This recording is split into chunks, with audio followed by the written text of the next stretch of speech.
100,000 trabaho ang nalikha dahil sa patuloy na paglago ng negosyo sa ilalim ng pamamahala ng Subic Bay Metropolitan Authority. Ayon kay SBMA Chairman and Administrator Eduardo Alino, nasa 2,000 ang namuhunan sa Zambales noong nakaraang taon kung saan nasa 164,000 ang nabigyan ng hanap buhay.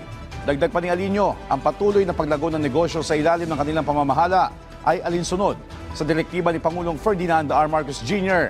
na padaliin ang proseso at regulasyon para sa mga namumuhunan ng naaayon pa rin sa batas.